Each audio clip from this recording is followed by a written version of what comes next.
আগামী জাতীয় সংসদ নির্বাচনে ঢাকা 17 আসনকে ঘিরে অপেক্ষা করছে এক বড় ধরনের চমক, যা এক ধাক্কায় পাল্টে দিতে পারে রাজনীতির পুরো গতিপথ।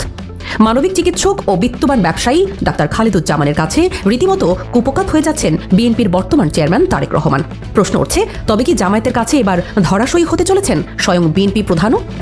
ইতিহাসের সেই মহেন্দ্রক্ষণে বাংলাদেশ ডক্টর ইউনূস সরকারের পক্ষ থেকে জামায়াত জোটের জন্য বিরাট সুখবর। বহুল প্রতীক্ষিত, বহুল কাঙ্ক্ষিত সেই দায় মুক্তি আইন উপদেষ্টা পরিষদে চূড়ান্তভাবে অনুমোদিত হয়েছে। এখন জাস্ট রাষ্ট্রপতি স্বাক্ষর, গেজেট শেষ। জোটে থাকবে না বেরিয়ে যাবে, পর্দার অন্তরালে আসলে কি ঘটছে, কি চাইছে জামাত, কি চাইছে চরমোনাই, পাশাপাশি বিএনপি ইসলামিক জোট নিয়ে কি ভাবছে, তাদের দৃষ্টিটা কোথায়, কোন সিদ্ধান্তের উপর নির্ধারণ হলে বিএনপি লাভবান হবে, অথবা জামাত কোন সিদ্ধান্ত নিলে বিএনপি চাপে পড়তে পারবে। এই রাজনৈতিক সমীকরণগুলো এখন দুর্দান্ত মাস্টার স্ট্রোকে চলছে। অবশেষে সব জল্পনা কল্পনার অবসান ঘটিয়ে 11 দলীয় জোটের ব্যাপারে জামাত ইসলামের নেতৃত্বে অন্যান্য বাকি 9টি দল একত্রিত হয়ে মগবাজার জামাতের কেন্দ্রীয় অফিসে একটি সাংবাদিক সম্মেলনের আয়োজন করেছিল এবং তারা সেখানে জোটবদ্ধভাবে নির্বাচন পরিচালনার জন্য একটি ঘোষণাপত্র পাঠ করেছে এবং সেখানে কোন দল কতটি আসন পাবে সেটির একটি তালিকা সেখানে প্রকাশ করেছে।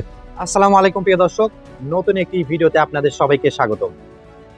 দেশ ও প্রবাসে যে বা যারা বাংলাদেশের বর্তমান সমসাময়িক বিষয় নিয়ে এই ভিডিওটিতে ক্লিক করেছেন, সবাইকে রিকোয়েস্ট করব ধৈর্য সহকারে একদম শুরু থেকে শেষ পর্যন্ত ধারাবাহিকভাবে সম্পূর্ণ ভিডিওটি দেখবেন। তাহলে বুঝতে পারবেন আজকের টপিকটা বা আজকের ভিডিওটা কতটা গুরুত্বপূর্ণ এবং আকর্ষণীয় হতে চলেছে। ভিডিওর শুরুতেই কয়েকজন রাজনৈতিক বিশ্লেষকগণ যে বিষয় নিয়ে বা বাংলাদেশের বর্তমান পরিস্থিতি নিয়ে, নির্বাচন নিয়ে যে বিষয়গুলো আলোচনা করেছেন, সেটা দেখেই কিন্তু আপনারা অলরেডি বুঝে গেছেন আজকের টপিকটা বা ভিডিওটা কতটা গুরুত্বপূর্ণ। প্রিয় দর্শক, চলুন কথা বাড়াবো না, ভিডিওতে একটি লাইক দিয়ে সেই বিশ্লেষকগণের আলোচনার মূল অংশগুলো শুনে আসি। জোটে থাকবে না বেরিয়ে যাবে, পর্দার অন্তরালে আসলে কি ঘটছে, কি চাইছে জামাত, কি চাইছে চরমোনাই, পাশাপাশি বিএনপি ইসলামিক জোট নিয়ে কি ভাবছে, তাদের দৃষ্টিটা কোথায়, কোন সিদ্ধান্তের উপর নির্ধারণ হলে বিএনপি লাভবান হবে, অথবা জামাত কোন সিদ্ধান্ত নিলে বিএনপি চাপে পড়তে পারে। এই রাজনৈতিক সমীকরণগুলো এখন দুর্দান্ত মাস্টার স্ট্রোকে চলছে। বলা হচ্ছে জামাত শেষ পর্যন্ত একটি মাস্টার স্ট্রোক খেলছে। তারেক রহমান তাকিয়ে আছে আগামী নির্বাচনে বিএনপিকে জয়ী করতে হলে তাকে কোন চালটি দিতে হবে শেষ সময় এসে। চলুন এই বিষয়গুলো বিস্তারিত আলাপ করবো আজকের লাইভ সেশনে। কালকে পর্যন্ত খবর হলো জামাত বা ইসলামিক যে জোটটি, সেই জোটটিতে একটি আসন বন্টন হয়েছে। পূর্বে আমরা দেখেছি যে জামাত ইসলামী প্রায় 200 আসন নিজের ঘরে রেখে বাকিগুলো তারা বন্টন করেছে। তো এই ক্ষেত্রে আমরা প্রথম থেকে যে আসন বন্টনের খবরগুলো আপনাদের দিয়েছিলাম, সেখানে কিছু পরিবর্তন এসেছে। সেই পরিবর্তন দেখা গেছে যে জামাত ইসলামী নিজেদের ঘরে রেখেছে, অর্থাৎ তাদের পক্ষে রেখেছে 179, অর্থাৎ 179, 179টি আসন জামাত তার পক্ষে রাখছে। বিপরীতে এনসিপি কে জামাত বা ইসলামিক জোট দিচ্ছে 30টি আসন।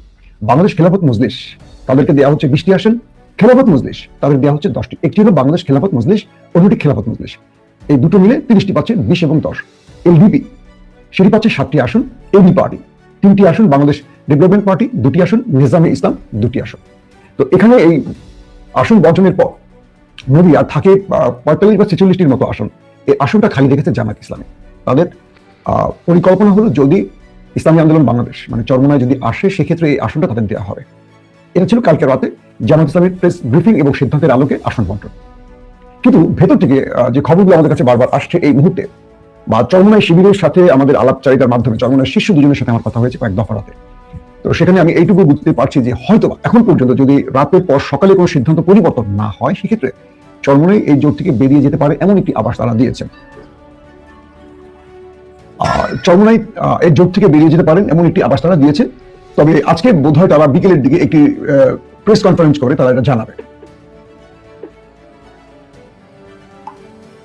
এখন বিষয়টা হলো যে যদি চরমোনাই জোট বেরিয়ে যায়, তাহলে কি হতে যাচ্ছে আগামী সময়গুলোতে, বা জামাত জোট কি কোনো রকম বড় চাপে পড়ে যাবে, এটা নিয়েও এখন বিভিন্নভাবে বিভিন্ন মহলে কথা হচ্ছে। প্রশ্ন করতে পারি জামাত ইসলামকে। আমি জামাতের একজন শীর্ষ নেতার সাথে কথা বললাম, তারা কি সিদ্ধান্ত নিচ্ছে যদি চরমোনাই বেরিয়ে যায়। জামাত বলছে তারা এই ইসলামী জোটটাকে ধরে রাখার জন্য সর্বোচ্চ স্যাক্রিফাইস করার ইচ্ছা পোষণ করছে, এবং তারা বারবারই ইসলামী আন্দোলন এই জোটের সাথে কথা বলছে, জোটের বিভিন্ন দলের সাথে কথা বলছে। কালকে একটি গুরুত্বপূর্ণ বৈঠক হয়েছে, অনেকটা গোপনীয়তার সাথে বলা যায়, আবার ওটা বলা যায় রুদ্ধতার বৈঠক। সেখানে এনসিপি, এলডিপি, এবি পার্টি, জামাত ইসলামেরা সবাই, মামুনুল হকের সকল গ্রুপগুলো বসে। তো সেই গ্রুপে আমরা যতটুকু খবর পেয়েছিলাম যে চরমোনাই ছিল না, তারপরে তারা প্রেস কনফারেন্সটি করেছে। এখন প্রশ্ন হলো যে চরমোনাই জামাতে থাকলে এই জোটটি শক্তিশালী হবে বা জামাত লাভবান হবে, নাকি চরমোনাই বেরিয়ে গেলে বিএনপির লাভ হবে? এটারও যদি আমরা একটু হিসেব মেলাতে চাই, সেক্ষেত্রে যেটা বুঝতে পারি যে জামাতের মতো একটা বড় গ্রুপ চাইছে তারা মানে চরমোনাই এই জোটে না থাকুক। কারণ চরমোনাই প্রথমে জামাতের কাছ থেকে 100 আসন চেয়েছে, এর পরবর্তী তারা 70 থেকে 80টি বা 80 থেকে 70টি আসন চেয়েছে, তারপরে তারা নেমেছিল 60টি আসনে, এখন পর্যন্ত তারা 60 আসনে বহাল রয়েছে। অর্থাৎ এই জোটে তারা থাকবে যদি জামাত তাদের শেষ পর্যন্ত 60টি আসন দেয়। আর জামাত সর্বোচ্চ প্রথমে তাদেরকে 30, 35, এরপর 40। কালকে প্রেস কনফারেন্সে বোঝা গেছে যে তারা 45 থেকে 46টি আসন সর্বোচ্চ দিতে পারে এই দলটিকে। এরপরে মোটামুটি চরমোনাই সিদ্ধান্ত নিয়েছে তারা একক নির্বাচন করতে পারে। আর এই মুহূর্তে চরমোনাই বিএনপি জোটে যাবে কি যাবে না এই প্রশ্নটিও আসছে না, কারণ বিএনপি এই ব্যাপারে কোনো আগ্রহ দেখাচ্ছে না। দুটো বিষয় খেয়াল করেন, চরমোনাই যদি জামাত জোটে থাকে সেক্ষেত্রে এটা সত্য কথা যে সারা দেশে 2 থেকে 3% ভোট বাড়বে। চরমোনাইয়ের ভোট সবচেয়ে বেশি রয়েছে বরিশালে। বরিশালে তাদের বলা হচ্ছে কয়েকটি জরিপে যে 6% ভোট আছে বা 7% ভোট আছে, কিন্তু বরিশালের বাইরে সারা দেশে যদি আমরা হিসেব কষি সেখানে 1.5% থেকে সর্বোচ্চ 3% ভোট চরমোনাই রয়েছে। তো বিএনপি বিরুদ্ধে যদি জামাতকে ক্ষমতায় যেতে হয়, বিভিন্ন নিরপেক্ষ সংস্থার যে জরিপ, সেই জরিপ বলছে যে জামাত ইসলামের ভোট রয়েছে মানে সকল দলগুলোর যে পারসেপশন সেই হিসেবে জামাতের ভোট রয়েছে 35 থেকে 37%। এবং এনসিপির যে জরিপটি এসেছে সেখানে বলা হচ্ছে এনসিপির ভোট রয়েছে 7 থেকে 8%। তাহলে আপনি জামাতে 35 বা 37-এর সাথে যদি 8 যোগ করেন বা 7 যোগ করেন, তারপর এবি পার্টি, তারপর রয়েছে খেলাফতে মজলিস এবং বাংলাদেশ খেলাফতে মজলিস মানে মামুনুল হকের দল, এবং রয়েছে এলডিপি। তো আমরা এই এলডিপি বা এবি পার্টি এটা সারা দেশে এদের এখনো ভোটের সেই পরিসংখ্যান হিসেবে আনা যাবে না, এটা মাইনাসের ক্যাটাগরিতে আছে, নতুন দল। আর এনসিপির ভোটার থাকার কারণ হলো যে তারা জুলাইয়ের একটি দল এবং তরুণদের দল, তরুণদের মধ্যে এই জরিপটিতে দেখা গেছে তাদের জনপ্রিয়তা 7%-এর কোঠায় রয়েছে। তবে এখানে ইন্টারেস্টিং ব্যাপার হলো যে খেলাফতে মজলিস বা বাংলাদেশ খেলাফতে মজলিস বা মামুনুল হকদের এই জামাত ইসলামের জোটে থাকার কারণে যেটা হবে যে কাউমি ভোটগুলো জামাতের ঘরে আসবে। অর্থাৎ বাংলাদেশে একটা বিশাল সংখ্যক ভোট রয়েছে কাউমিদের। পাশাপাশি এই কাউমিরা যদি জামাতের বাইরে থাকতো, এরা জামাতের বিরুদ্ধে প্রচন্ড পরিমাণে প্রচারণা মানে উল্টো প্রচার চালাতো। তো এটি এবার হবে না, কারণ এদেরকে প্রায় 30টি আসন দেওয়া হচ্ছে, 20টি এবং 10টি করে। তো কাউমিদের এই ভোটগুলো জামাতের যোগ হবে। এক্ষেত্রে এই জোট থেকে বেরিয়ে যাওয়ার কারণে সবচেয়ে বড় চাপে পড়বে চরমোনাই। আমি এই বিষয়টি চরমোনাইদের 2-1 যারা শিশুদের সাথে শীর্ষ নেতার সাথে কথা হচ্ছে তাদেরকে আমি বলেছিলাম যে আপনারা বড় চাপে পড়ে যাবেন, কারণ এই পর্যন্ত কখনো চরমোনাই কোনো একটি আসন বিজয় লাভ করতে পারে। আমি আমার আগের লাইভগুলোতে আপনাদের বলেছিলাম যে চরমোনাইয়ের প্রবলেমটা হলো রাজনৈতিক ক্যাটাগরিতে চরমোনাই যে প্রবলেমটা পড়ে সেটা হলো এদের ভক্ত অনুরাগী বা অনুসারী যথেষ্ট রয়েছে মোটামুটি বাংলাদেশে, কিন্তু এদের ভোটার কম।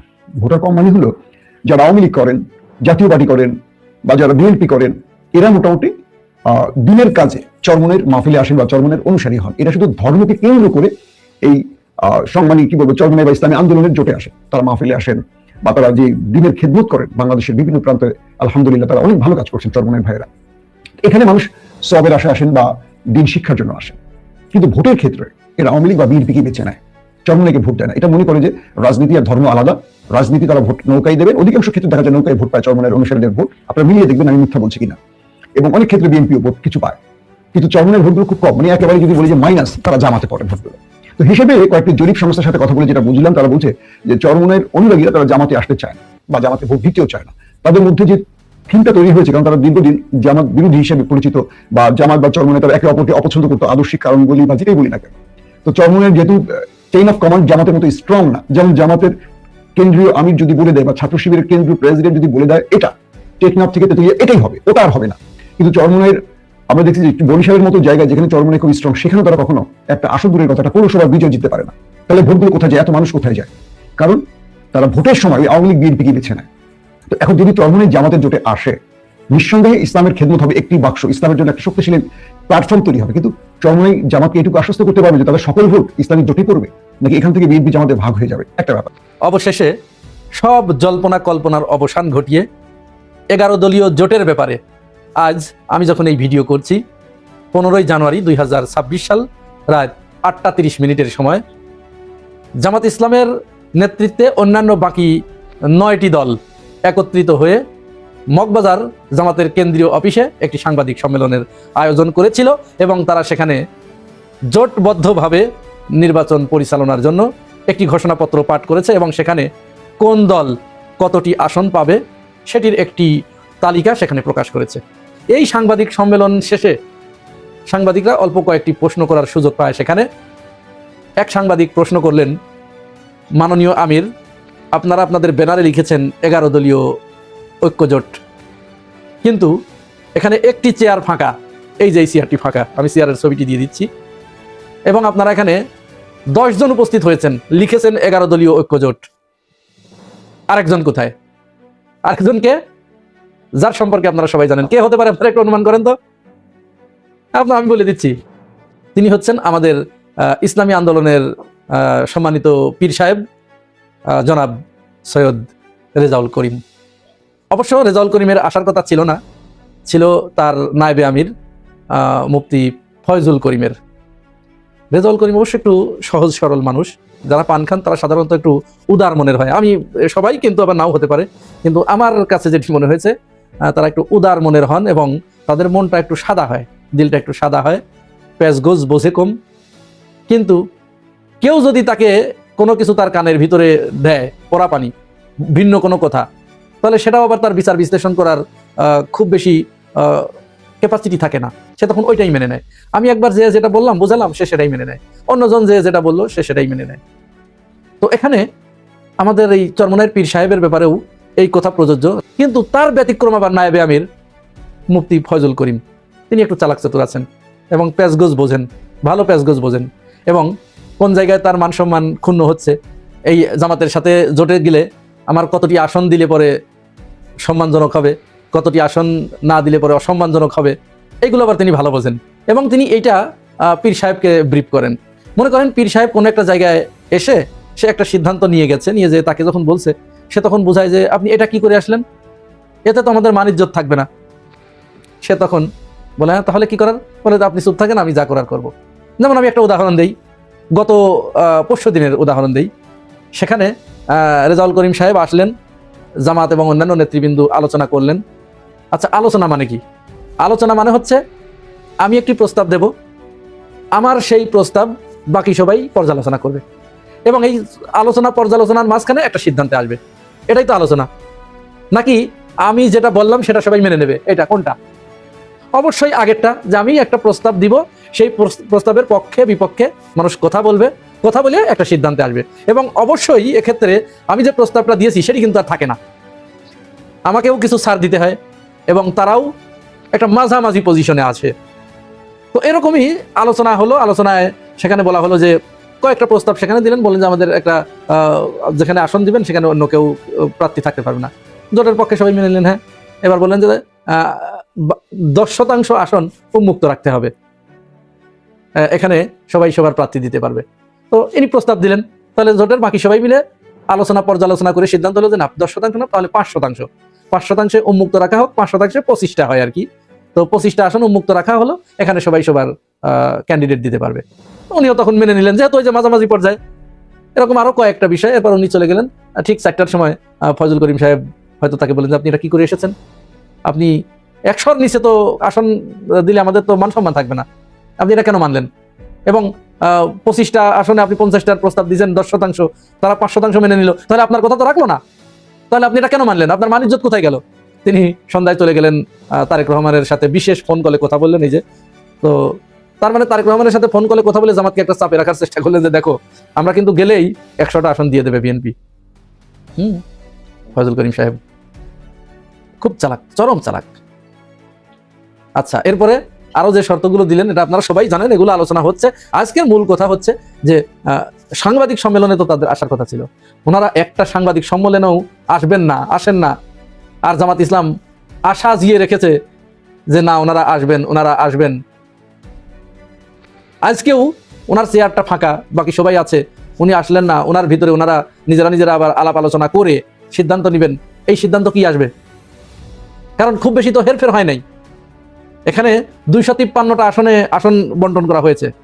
কেউ 50টার কথা বলছেন, কিন্তু আমি হিসাবে 253টা পাই। কেমনে? জামাত ইসলাম 179, এরপরে খেলাফত মজলিস 2টা, একটার জন্য 20, একটার জন্য 10, এনসিপি 30টা, মুজিবুর রহমান মঞ্জুর যে এবি পার্টি তার জন্য 3টা, বাংলাদেশ ডেভেলপমেন্ট পার্টি এর জন্য 2টা, তারপরে নেজামে ইসলাম পার্টি এর জন্য 2টা, মোট 253টা হয়। আর বাকি থাকে কয়টা? 47টা। এই 47টার ভিতরে আবার 3টি দল তাহলে বাকি। কে? ওই যে রাশেদ প্রধান, জাগপা, যে শফিউল আলম প্রধানের ছেলে রাশেদ প্রধান, তাকে দেয়া হয় নাই। আর একটা ছোট কোনো একটা দল, তাকে দেয়া হয়নি, যে তার বিষয়েও পরে সিদ্ধান্ত হবে। আর 3 নম্বর হচ্ছে চরমনাইয়ের পীর সাহেব। তাহলে আসন বাকি 47টা আর দল বাকি 3টা। ভিডিওগুলোর মূল আলোচনাগুলো শুনলেন, জানলেন, বুঝলেন। অবশ্যই এই ভিডিও সম্পর্কে আপনাদের মূল্যবান মতামত আমাদের এই ভিডিওর নিচে কমেন্টে লিখে জানাতে ভুলবেন না। আর যারা এখনও আমাদের এই চ্যানেলটি সাবস্ক্রাইব করেননি, প্রতিনিয়ত এরকম সব দুর্দান্ত টপ আপডেট নিউজ পেতে এখনই চ্যানেলটি সাবস্ক্রাইব করে পাশে থাকা বেল বাটনটি অন করে দিন। আর যারা ইতিমধ্যেই সাবস্ক্রাইব করেছেন তাদেরকে অসংখ্য ধন্যবাদ। প্রিয় দর্শক, আজকের মতো এখানেই বিদায় নিচ্ছি। আবারও দেখা হবে নতুন কোনো টপিক বা নতুন কোনো ভিডিওতে। ততক্ষণ পর্যন্ত সবাই ভালো থাকবেন, সুস্থ থাকবেন। আল্লাহ হাফেজ।